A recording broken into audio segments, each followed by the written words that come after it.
Bonjour, très heureux de vous retrouver bientôt sur ICF Synergie avec ce webinaire Comment gagner en professionnalisme et en crédibilité grâce au marqueur de compétences ICF. Alors, j'imagine que, comme moi, vous souhaitez être fier des coachings que vous réalisez, d'être utile à vos clients et aussi d'avoir suffisamment de clients pour exercer ce beau métier. Alors, je vais vous proposer pour cela une démarche de partage et de collaboration en deux temps. Tout d'abord, un travail préparatoire que vous pourrez faire seul ou idéalement en groupe de pairs, et ensuite ce webinaire qui sera hautement interactif. Alors finalement, ce webinaire va décrire quels sont les comportements qui caractérisent ce qu'est un coach professionnel.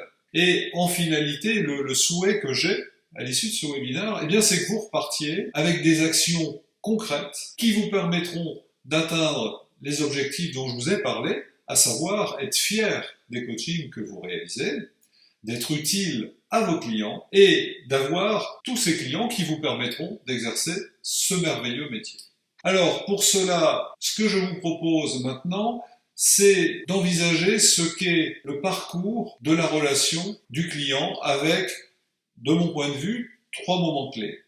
Tout d'abord, premier temps, c'est l'entrée en relation.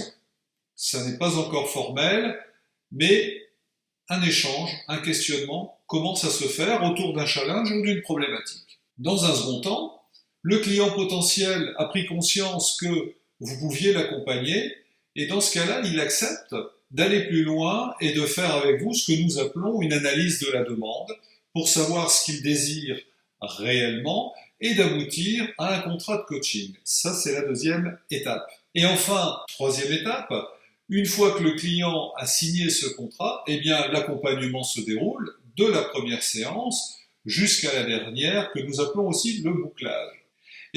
Pour cela, je vous pose les deux questions suivantes à chacune de ces étapes. L'entrée en relation, l'analyse de la demande, le parcours du coaching.